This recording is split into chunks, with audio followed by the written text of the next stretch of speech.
താലൂക്കിലെ നിരവധി ഭൂമി വിഷയങ്ങളുമായി ബന്ധപ്പെട്ട് ഞാൻ ഇതിനു മുമ്പും ഇവിടെ പത്രസമ്മേളനം നടത്തിയിട്ടുണ്ട്. അന്ന് കാഞ്ഞിരപ്പള്ളിയിലെ മാധ്യമ സമൂഹത്തിന് വലിയ പിന്തുണ നൽകിയിട്ടുണ്ട്. അതിനൊക്കെ ഞാൻ നന്ദി പറയുകയാണ്. ഇപ്പോൾ വളരെ ഒരു പ്രധാനപ്പെട്ട വിഷയം നമുക്കറിയാം, നമ്മൾ ഇന്ന് ചർച്ച ചെയ്തുകൊണ്ടിരിക്കുന്നത് നമ്മുടെ ചെറുവള്ളി തോട്ടവുമായി ബന്ധപ്പെട്ട് കഴിഞ്ഞ ദിവസം പാലാ സബ് കോടതിയുടെ വിധി വരികയുണ്ടായി. നമ്മുടെ മധ്യ തിരുവിതാംകൂർ ഏറെ പ്രതീക്ഷയോടെ കാത്തിരുന്ന ഒന്നാണ് നമ്മുടെ ശബരിമല വിമാനത്താവളം. നമ്മുടെ ഈ പ്രദേശത്തിന്റെ വികസനത്തിന് ഒരു വലിയ മുതൽക്കൂട്ടാകുമായിരുന്ന പദ്ധതിയായിരുന്നു ശബരിമല വിമാനത്താവളം. ആ ശബരിമല വിമാനത്താവളം പദ്ധതിക്ക് വേണ്ടിയാണ് സർക്കാർ ചെറുവള്ളി എസ്റ്റേറ്റ് ഏറ്റെടുക്കാൻ വേണ്ടിയിട്ടുള്ള ശ്രമങ്ങളുമായി മുന്നോട്ട് പോയത്. പക്ഷെ ആ ശ്രമങ്ങൾക്കെല്ലാം ഏറ്റവും കനത്ത തിരിച്ചടിയായിരുന്നു കഴിഞ്ഞ ദിവസം പാലാ സബ് കോടതിയുടെ വിധി. അപ്പൊ നമ്മൾ ഈ പാലാ സബ് കോടതി വിധിയെ ആ ഒറ്റപ്പെട്ട രീതിയിൽ നമ്മൾ സമീപിക്കേണ്ടതില്ല, കാണേണ്ടതില്ല. കാരണം ഇത് വളരെ ആസൂത്രിതമായി നടന്ന ഒരു ഗൂഢാലോചനയുടെ ഫലമായിട്ടാണ് ഈ പാലാ കോടതിയുടെ വിധി വന്നത് എന്ന് പറയാൻ വേണ്ടിയിട്ടാണ് ഞാൻ ആഗ്രഹിക്കുന്നത്. ചെറുവള്ളിത്തോട്ടത്തിന്റെ ഉടമസ്ഥതയുമായി ബന്ധപ്പെട്ട് ആദ്യമായിട്ടല്ല ഒരു കേസ് കേരളത്തിലെ ഒരു കോടതിയിൽ വരുന്നത്. ഇതിന് ഒരു 3 പതിറ്റാണ്ടോളം ചരിത്രമുണ്ട്. കൃത്യമായി 1997 സുമിത എൻ മേനോൻ കമ്മീഷൻ മുതൽ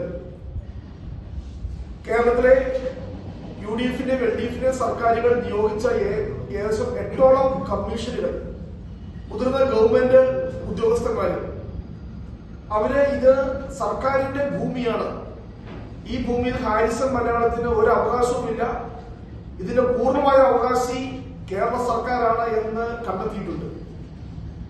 അതിന്റെ തുടർച്ചയായി 2011 ബഹുമാനപ്പെട്ട കേരള ഹൈക്കോടതി ഇത് സർക്കാർ ഭൂമിയാണ്, ഇത് ഏറ്റെടുക്കണം എന്ന് സർക്കാരോട് ആവശ്യപ്പെട്ടു.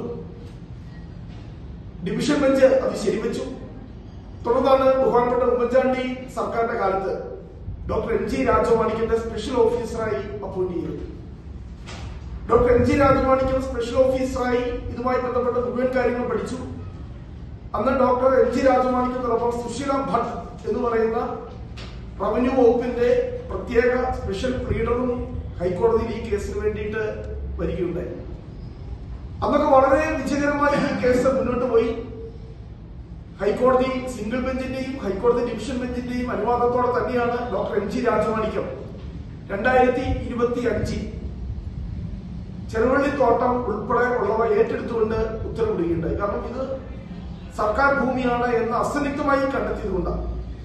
2006 ഹാരിസൺ മലയാളത്തിൽ നിന്നും ബിലീവേഴ്സ് ചർച്ചിന്റെ ഐന ചാരിറ്റബിൾ സൊസൈറ്റി ഈ ഭൂമി വാങ്ങിയതിന്റെ ആധാരം ബഹുമാനപ്പെട്ട കോട്ടയം ജില്ലാ കളക്ടർ റദ്ദ് ചെയ്യുകയുണ്ടായി, പോക്കൽ റദ്ദ് ചെയ്യുകയുണ്ടായി. അവരിൽ നിന്നും നികുതി ഈടാക്കിയില്ല, കാരണം പൂർണ്ണമായും ഇത് സർക്കാർ ഭൂമിയാണ് എന്ന രീതിയിൽ മുന്നോട്ട് പോവുകയായിരുന്നു. അങ്ങനെ ഇരുന്നപ്പോഴാണ് 2016 കേരളത്തിൽ ഭരണമാറ്റമുണ്ടായി. ശ്രീ പിണറായി വിജയന്റെ നേതൃത്വത്തിലുള്ള LDF സർക്കാർ അധികാരത്തിൽ വന്നു. അധികാരത്തിൽ വന്നപ്പോൾ ആദ്യം ബഹുമാനപ്പെട്ട മുഖ്യമന്ത്രി സ്വീകരിച്ച നിലപാട് ഇത് സർക്കാർ ഭൂമിയാണ് എന്നായിരുന്നു. കേരള നിയമസഭയിൽ അദ്ദേഹം എഴുതി നൽകിയ മറുപടിയിൽ കൃത്യമായി പറയുന്നുണ്ട് ചെറുവള്ളി എസ്റ്റേറ്റ് സർക്കാർ ഭൂമിയാണ്. പക്ഷെ അതിനുശേഷമാണ് ഹാരിസൺ മലയാളം കമ്പനിയുടെ ഉദ്യോഗസ്ഥന്മാരുമായി മുഖ്യമന്ത്രി നേരിട്ട് ഒരു കൂടിക്കാഴ്ച നടത്തിയിട്ടുണ്ടായി. ആ കൂടിക്കാഴ്ചയ്ക്ക് ശേഷമാണ് ഗവൺമെന്റ് നിലപാടുകൾ മാറ്റുന്നു, അവിടെ വിമാനത്താവളം വരുവാൻ വേണ്ടി പ്രഖ്യാപനം ഉണ്ടാവുന്നു. അതിനുശേഷം റാന്നി MLA ആയിരുന്ന രാജു എബ്രഹാം നിയമസഭയിൽ ചോദ്യം ചോദിക്കുന്നു. അതിന് മുഖ്യമന്ത്രി നൽകിയ മറുപടി ഈ ഭൂമി ഹാരിസൺ മലയാളത്തിന്റേതാണ് എന്നാണ്. 6 മാസം മുമ്പ് ഇത് സർക്കാർ ഭൂമിയാണ് എന്ന് നിലപാടെടുത്ത മുഖ്യമന്ത്രി 6 മാസം കഴിഞ്ഞപ്പോൾ ഇത് ഹാരിസൺ മലയാളത്തിന്റെ ഭൂമിയാണ് എന്ന് നിലപാട് മാറ്റിയതിന് പിന്നിലെ ഗൂഢ ലക്ഷ്യം എന്തായിരുന്നു എന്ന് ഇപ്പോൾ പാലാ കോടതിയുടെ വിധിയോടെ കാര്യങ്ങൾ വ്യക്തമാവുകയാണ്. അതിനുശേഷം ആരെയും നാണിപ്പിക്കുന്ന ലജ്ജിപ്പിക്കുന്ന രീതിയിലുള്ള നടപടികളാണ് ഈ സർക്കാരിന്റെ ഭാഗത്ത് ഉണ്ടായത്. സുശീല ഭട്ട് എന്ന ഏറ്റവും പ്രഗത്ഭയായ ഉദ്യോഗസ്ഥയെ അവരെ VS അച്യുതാനന്ദന്റെ കാലത്ത് നിയോഗിച്ചതാണ്. ഉമ്മൻചാണ്ടി സർക്കാർ വന്നപ്പോൾ ഉണ്ടായിരുന്നു. അതിനുശേഷം നമുക്ക് ഉമ്മൻചാണ്ടി സർക്കാർ 2 വർഷം എടുത്തു. അതിനുശേഷം വന്ന VS അച്യുതാനന്ദന്റെ കാലത്ത് പോലും UDF ഗവൺമെന്റ് വെച്ച ഉദ്യോഗസ്ഥയായിട്ട് പോലും അവരെ മാറ്റാതെ റവന്യൂ വകുപ്പിന്റെ പ്രത്യേക സ്പെഷ്യൽ പ്ലീഡറായി സുശീല ഭട്ടിനെ തുടരാനുസരിച്ചത് VS അച്യുതാനന്ദനാണ്. വീണ്ടും 2011 ഉമ്മൻചാണ്ടി സർക്കാർ വന്നപ്പോൾ വീണ്ടും ഇവർ തുടർന്നു. പക്ഷേ ശ്രീ പിണറായി വിജയൻ സർക്കാർ ആദ്യം ചെയ്തത് ലക്ഷക്കണക്കിന് ഗവൺമെന്റ് ഡോക്യുമെന്റുകൾ പഠിച്ച് ഒരു കേസിൽ പോലും ഹൈക്കോടതിയിൽ തോക്കാത്ത സുശീല ഭട്ടിനെ ഏകപക്ഷീയമായി തലസ്ഥാനത്ത് നിന്ന് മാറ്റി. രണ്ടാമത് വന്ന ഏറ്റവും ഗവൺമെന്റിന്റെ ഭാഗത്തുനിന്നുണ്ടായ നടപടി, ഹൈക്കോടതി സിംഗിൾ ബെഞ്ചും ഡിവിഷൻ ബെഞ്ചും ശരിവെച്ച് ഡോക്ടർ എം ജി രാജമാണിക്ക് മുന്നോട്ട് പോയി അദ്ദേഹം ചെറുവള്ളിത്തോട്ടം ഏറ്റെടുത്തു. ആ നടപടി ഹൈക്കോടതിയുടെ സിംഗിൾ ബെഞ്ച് ജസ്റ്റിസ് ആശ അത് ശരിവെച്ചതാണ്. പക്ഷെ എന്ത് ചെയ്തു? പെട്ടെന്ന് നിയമവകുപ്പ് സെക്രട്ടറിയുടെ ഒരു പുതിയ സർക്കുലർ വരുന്നു, പുതിയ റിപ്പോർട്ട് വരുന്നു. രാജമാണിക്യം റിപ്പോർട്ട് ഭരണഘടനാ വിരുദ്ധമാണ്. കേസ് വീണ്ടും ഹൈക്കോടതിയിൽ പോകുന്നു. ഇതുമായി ബന്ധപ്പെട്ട മുഴുവൻ രേഖകളും പൂഴ്ത്തിവെച്ചുകൊണ്ട് സർക്കാരിന് വാദിക്കാൻ വേണ്ടി ഒരു വക്കീൽ പോലും ഇല്ലാതെ ആ കേസ് ഹൈക്കോടതിയുടെ ഡിവിഷൻ ബെഞ്ചിൽ തോറ്റു. ഈ ചെറുവള്ളിത്തോട്ടവുമായി ബന്ധപ്പെട്ട് ഒന്നാമത്തെ അട്ടിമറി അവിടെയാണ്. ഏകപക്ഷീയമായിട്ടാണ് അവർ ജയിക്കുന്നത്. സർക്കാരിന് ഹാജരാകാൻ വേണ്ടി ഒരു വക്കീൽ പോലും ഇല്ലാതെ ഡൽഹിയിൽ നിന്നും വാടകയ്ക്കെടുത്ത സ്വകാര്യ അഭിഭാഷകനാണ് ഈ കേസിൽ ഹാജരായത്. അദ്ദേഹം ഈ കേസിൽ ഹാജരായപ്പോൾ രാജമാണിക്യം കണ്ടെത്തിയ ഫൈൻഡിങ്സ് ഒന്നും, പ്രത്യേകിച്ച് 2012 ഹൈക്കോടതിയുടെ ഉത്തരവിനെ തുടർന്ന് വിജിലൻസ് നടത്തിയ എൻക്വയറി അവര് ഈ ഹാരിസൺ മലയാളത്തിന്റെ ആധാരം ഉൾപ്പെടെ ഫോറൻസിക് പരിശോധന വിധേയമാക്കി. ആ ആധാരം മുഴുവൻ ഫോർജറിയാണ്, ആ ആധാരം മുഴുവൻ വ്യാജമാണ് എന്ന റിപ്പോർട്ട് സഹിതം അതൊന്നും കോടതിയിൽ സമർപ്പിക്കാതെ ആ കേസ് തൂക്കുകയാണ്. വീണ്ടും അത് സുപ്രീം കോടതി ഫയലിൽ പോലും സ്വീകരിക്കാതെ ആ കേസ് തള്ളിക്കളഞ്ഞു. അങ്ങനെയാണ് വീണ്ടും ഇത് പാലാക്കോടതിയിൽ വരുന്നത്. പാലാക്കോടതിയിൽ കേസ് തോറ്റതിന്റെ ഏറ്റവും അടിസ്ഥാന കാരണം എന്ന് പറയുന്നത് ഈ രാജമാണിക്യം റിപ്പോർട്ട് സർക്കാർ തന്നെ തള്ളിക്കളഞ്ഞതാണ്. ഹൈക്കോടതിയിൽ സുപ്രീം കോടതിയിൽ അത് പരിഗണനയ്ക്ക് വന്നപ്പോൾ അതിന് അനുകൂലമായ വാദങ്ങൾ LDF സർക്കാരിന്റെ ബഹുമാനപ്പെട്ട അഭിഭാഷകൻ സ്വീകരിക്കാതിരുന്നുകൊണ്ട്. അപ്പോൾ ഇതിന്റെ പിന്നിലുള്ള ഗൂഢാലോചന എന്താണെന്നുള്ളത് വളരെ വ്യക്തമാണ്. കേസ് തോറ്റു കൊടുത്തുകൊണ്ട് സർക്കാരിന്റെ തന്നെ ഭൂമി, നമ്മുടെ നികുതി പണം, അത് ഈ ഭൂമി കയ്യേറ്റക്കാർക്ക് കൊടുത്തുകൊണ്ട് ആ എസ്റ്റേറ്റ് സർക്കാർ വിലക്ക് മേടിക്കാൻ വേണ്ടിയിട്ടുള്ള നീക്കമാണ് ഇപ്പോൾ നടക്കുന്നത്. അതിന്റെ ഭാഗമായിട്ടാണ് പാലാ കോടതിയിൽ ഏകദേശം 100 കോടി രൂപയ്ക്ക് അടുത്ത് കൊണ്ടേ സർക്കാർ കെട്ടിവെച്ചിരിക്കുന്നത്. ഇതുമായി ബന്ധപ്പെട്ട കേസ് ഹൈക്കോടതിയിൽ വന്നപ്പോൾ ഹൈക്കോടതി ചോദിച്ചത്, ഇത് സർക്കാരിന്റെ ഭൂമിയാണെന്ന് നിങ്ങൾക്ക് ഉത്തമ ബോധ്യമുണ്ടെങ്കിൽ നിങ്ങൾ എന്തിനാണ് ഈ പണം കൊണ്ടുപോയി ഇത്രയും കോടി രൂപ കൊണ്ടുപോയി കോടതിയിൽ കെട്ടിവെക്കുന്നത്? അത് വളരെ പ്രസക്തമായ ചോദ്യം. ഇപ്പോൾ ഇതിന്റെ നടപടിക്രമങ്ങൾ മുന്നോട്ട് പോകുന്നത് ഇന്നലെ തന്നെ ബഹുമാനപ്പെട്ട ഗവർണറുടെ നയപ്രഖ്യാപന പ്രസംഗത്തിൽ ഇന്നലെ തന്നെ നിയമസഭയിൽ പ്രഖ്യാപിച്ചു 2026 ശബരിമല വിമാനത്താവളത്തിന് പണി ആരംഭിക്കും, 2029 പൂർത്തിയാക്കും.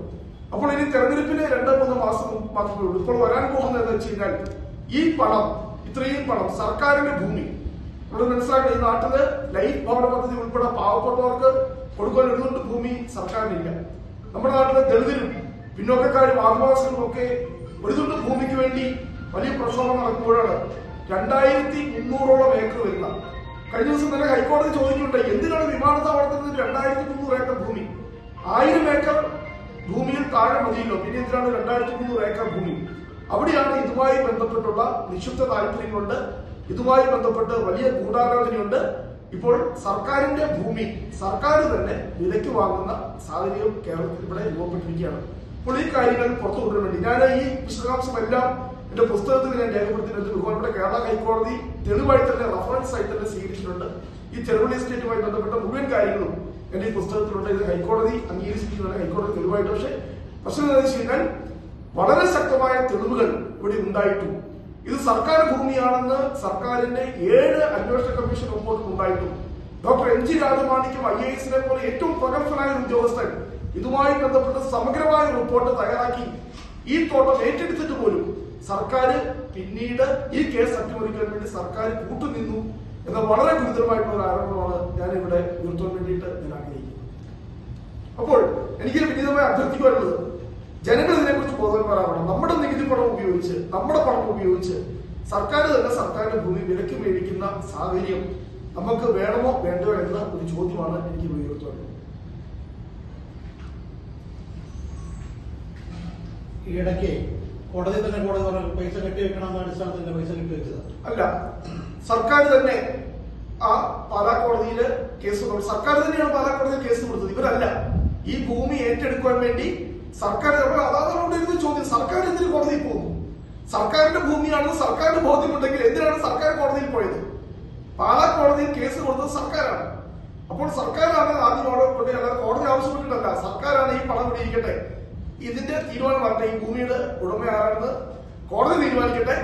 ഇത് സർക്കാരിന്റെ ആണെങ്കിൽ ഈ പണം തിരിച്ച് സർക്കാരിൽ വരട്ടെ.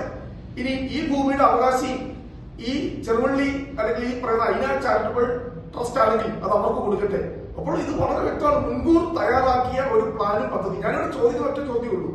30 വർഷം എത്ര കോടിക്കണക്കിന് രൂപ നടത്തി ചെലവഴിച്ച് നടത്തിയ കേസാണിത്. എത്ര കോടാനുകോടി രൂപ ചെലവഴിച്ച് നടത്തിയ കേസ്. ആ കേസ് ഏകപക്ഷീയമായി അട്ടിമറിച്ച് ഇത് സർക്കാരിന്റെ ഭൂമിയാണ് എന്ന് കൃത്യമായി ബോധ്യമുണ്ടായിട്ടും എന്തിന് സർക്കാർ ഇത് പണം കൊടുത്ത് മേടിക്കാൻ വേണ്ടി തയ്യാറാവുന്നു? എന്തിന് ഈ കേസ് അട്ടിമറിക്കാൻ വേണ്ടി കൂട്ടുന്നു? സർക്കാർ എത്ര വർഷത്തെ പാട്ടത്തിന് കൊടുത്തിരുന്നത്? പാട്ടത്തിന്റെ കാലത്തേക്ക് ഇത് 20ാം നൂറ്റാണ്ടിന്റെ ആരംഭത്തിൽ സർക്കാരല്ല. കാരണം തിരുവിതാംകൂറിൽ ഉണ്ടായിരുന്ന വിവിധ ജന്മികള്, ഈവൻ നമുക്കറിയാം പശ്ചിമ ദേവസ്വത്തിന് പോലും ഭൂമി ഇതിനകത്തുണ്ട്. അതാണ് നമ്മൾ മനസ്സിലാക്കേണ്ടത്. ദേവസ്വം ബോർഡിന്റെ ഇതുമായിട്ട് നമ്മൾ കേസ് കൊടുത്തിട്ടുണ്ട്. പശ്ചിമ ദേവസ്വം എന്ന് പറയുന്ന ദേവസ്വം ബോർഡിന്റെ ഉൾപ്പെടെയുള്ള ഭൂമി ഇതിനകത്തുണ്ട്. അന്നുണ്ടായിരുന്ന പല ജന്മിമാരിൽ നിന്നും ഹാരിസൺ മലയാളം കമ്പനി പാട്ടത്തിനെടുത്ത ഭൂമി അവരെന്ത് ചെയ്യുന്നറിയാവോ? അവര് കള്ള ആധാരം ഉണ്ടാക്കി. അതെല്ലാം സർക്കാരിന്റെ വിജിലൻസ് റിപ്പോർട്ടുണ്ട്. ആ വിജിലൻസ് റിപ്പോർട്ടിൽ കൃത്യമായി പറഞ്ഞിട്ടുണ്ട് ഈ ആധാരം ഫോർജറിയാണ്. ഫോറൻസിക് പരിശോധന നടത്തി തന്നെയാണ് വിജിലൻസ് റിപ്പോർട്ട് വന്നിരിക്കുന്നത്. ഹാരിസൺ മലയാളത്തിന് ഭൂമിയാണെന്ന് സ്ഥാപിക്കാൻ വേണ്ടി അവർ വ്യാജ ആധാരം ഉണ്ടാക്കി, കള്ള ആധാരം ഉണ്ടാക്കി 1921 കൊല്ലം സബ് രജിസ്ട്രാർ ഓഫീസിൽ വെച്ച് ഫേക്ക് ആയിട്ട് ഉണ്ടാക്കിയ ആധാരത്തിന്റെ അടിസ്ഥാനത്തിലാണ് ഈ ഭൂമിയുടെ അവകാശം ഹാരിസൺ അവകാശപ്പെടുന്നത്. അത് തട്ടിപ്പാണ്, വ്യാജമാണെന്ന് സർക്കാർ തന്നെ കണ്ടെത്തിയിട്ടുണ്ട്, കോടതി തന്നെ ശരിവച്ചിട്ടുണ്ട്. എന്നിട്ടാണ് സർക്കാർ ഈ പറയുന്ന ഭൂമി വില കൊടുത്തു കഴിക്കുന്നത്. ഈ വ്യാജമാണെന്ന് വാസ്തവത്തിൽ നടപടിയൊന്നും ഉണ്ടായിട്ടില്ല. ചോദ്യം കേട്ടില്ല.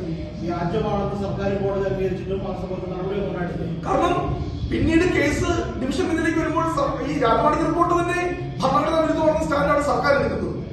സർക്കാരിന്റെ ഏറ്റവും സത്യസന്ധനായ ഉദ്യോഗസ്ഥൻ doctor M G Rajamanikyam IAS അദ്ദേഹം തയ്യാറാക്കി നൽകിയ റിപ്പോർട്ട്, ഹൈക്കോടതിയുടെ സിംഗിൾ ബെഞ്ച് ഡിവിഷൻ ബെഞ്ച് അംഗീകരിച്ച റിപ്പോർട്ട് സർക്കാർ മാറിയപ്പോൾ എന്ത് ചെയ്യുന്നു? ആദ്യം വരുന്നത് സർക്കാർ തന്നെ എടുക്കുന്ന സ്റ്റാൻഡാണ്. സർക്കാരിന്റെ ലോ സെക്രട്ടറി ഗവൺമെന്റിന് കൊടുക്കുന്ന റിപ്പോർട്ടാണ് ഇത് ഭരണഘടനാ വിരുദ്ധമാണ്. പിന്നെ എങ്ങനെയാണ് ഇത് കോടതി നിൽക്കുന്നത്? ആ റിപ്പോർട്ട് പിന്നെ കോടതിയിൽ ഹാജരാക്കിയിട്ടില്ല. ഈ പറഞ്ഞ വിജിലൻസ് റിപ്പോർട്ട് കോടതിയിൽ ഹാജരാക്കിയിട്ടില്ല. ഏകപക്ഷീയമായി സർക്കാർ കേസ് തോറ്റു കൊടുക്കുകയാണ്. സുപ്രീം കോടതിയിൽ ഹൈക്കോടതി വിധിക്കെതിരെ സർക്കാർ അപ്പീൽ പോയപ്പോൾ അപ്പീൽ ഫയലിൽ പോലും സ്വീകരിച്ചില്ല സുപ്രീം കോടതി. അതാണ് എന്റെ യഥാർത്ഥ പ്രശ്നം. വക്കീല് പോലും ഇല്ല സർക്കാരിന് കേസ് വാദിക്കാൻ വേണ്ടിയിട്ട്. ഞാൻ പറഞ്ഞല്ലോ 2015 ഉമ്മൻചാണ്ടി സർക്കാരാണ് ആദ്യം സുശീല ഭട്ടനെ വെക്കുന്നത്. നമുക്കറിയാം സാധാരണഗതിയിൽ സർക്കാർ മാറുമ്പോൾ മുൻ സർക്കാർ വെച്ചിട്ടുള്ള പബ്ലിക് പ്രോസിക്യൂട്ടർമാരെ മാറ്റും. പക്ഷെ VS അച്യുതാനന്ദൻ LDF സർക്കാർ ഈ സുശീല ഭട്ടനെ മാറ്റിയില്ല. വീണ്ടും 2011 ഉമ്മൻചാണ്ടി സർക്കാർ വന്നപ്പോൾ ഈ സുശീല ഭട്ടനെ മാറ്റിയില്ല. അവർ ലക്ഷക്കണക്കിന് ഡോക്യുമെന്റുകളാണ് പഠിച്ച് കേരളം മുഴുവൻ എത്രയോ പ്രമാദമായ ഭൂമി കേസുകൾ. നമ്മളൊരു കാര്യം മനസ്സിലാക്കണം. കേരളത്തിന്റെ റവന്യൂ ഭൂമിയുടെ 59%, 5.5 ലക്ഷം ഏക്കർ സ്ഥലം ഇങ്ങനെ നിയമവിരുദ്ധമായി ഇങ്ങനെ അനധികൃതമായി കൈവശം വന്നിരിക്കുക. അത് ഏറ്റെടുക്കാൻ സർക്കാർ കഴിയുന്നില്ല. ഇവരുടെ പാട്ട കുടിശ്ശിക അല്ലെ ഇവരിൽ നിന്ന് നികുതി പോലും ഈടാക്കാത്ത രീതിയിലാണ് ഇപ്പോൾ കാര്യങ്ങൾ മുന്നോട്ട്. നമ്മുടെ സാമ്പത്തിക പ്രതിസന്ധിയൊക്കെ മറികടക്കാൻ ഏറ്റവും നല്ല മാർഗം നമ്മൾ വയനാട് ദുരിതാശ്വാസവുമായി ബന്ധപ്പെട്ട് 1 വർഷം സർക്കാരിന് സമയം എടുക്കേണ്ടി വന്നു. എന്തിനു വേണ്ടിയാ? അവിടെ ഭൂമി കിട്ടാൻ വേണ്ടിയിട്ട്. പക്ഷേ ഏറ്റവും അധികം ഭൂമി ഇങ്ങനെ കൈവശം വെച്ചിരിക്കുന്നത്, അനധികൃതമായി കൈവശം വെച്ചിരിക്കുന്നത് വയനാട്ടിലാണ്. വൈത്തിരി താലൂക്കിൽ ഉൾപ്പെടെ ആണ് അവിടെ പിന്നെ ഈ കൈവശം വെച്ചിരിക്കുന്നത്. അത് ഏറ്റെടുക്കാൻ ഇച്ഛാശക്തി വേണം ഗവൺമെന്റിന്. അതുണ്ടാകുന്നില്ല എന്നതാണ് എന്റെ ഏറ്റവും ദുഃഖകരമായിട്ടുള്ള കാര്യം. ഗവൺമെന്റ് അവർക്ക് വേണ്ടി ഒത്തുകളിക്കുകയാണ്. അവരുമായി കൂടിക്കാഴ്ച നടത്തി ഹാരിസൺ മലയാളം. അതിനുശേഷമാണ് വിമാനത്താവള പദ്ധതി ഉണ്ടാകുന്നത്. ഈ ഭൂമി ഹാരിസന്റെ ഭൂമിയാണ്. മുഖ്യമന്ത്രി കൃത്യമായി ചോദ്യത്തിന്റെ നമ്പർ സഹിതം ഞാൻ ഇവിടെ ഉന്നയിക്കുകയാണ്. മുഖ്യമന്ത്രി തന്നെ നിയമസഭ പറഞ്ഞിട്ടുണ്ട് രാജ്യഭാഗത്ത് മറുപടിയായിട്ട് ഇത് ഹാരിസന്റെ ഭൂമിയാണ്. ആദ്യം മുഖ്യമന്ത്രി പറഞ്ഞു ഇത് സർക്കാർ ഭൂമിയാണ്. 6 മാസം കഴിഞ്ഞപ്പോൾ മുഖ്യമന്ത്രി നിലപാട് മാറ്റി. എന്താണ് മുഖ്യമന്ത്രി നിലപാട് മാറ്റുവാനുള്ള അതിന് പിന്നിലെ പ്രേരണ എന്താണ്, പ്രചോദനം എന്താണ്? അതാണ് ഇപ്പോൾ ഈ പറയുന്ന പാലാ കോടതിയുടെ വിധിയോടുകൂടി ഇവിടെ ഇപ്പോൾ പുറത്തു വന്നിരിക്കുന്നത്.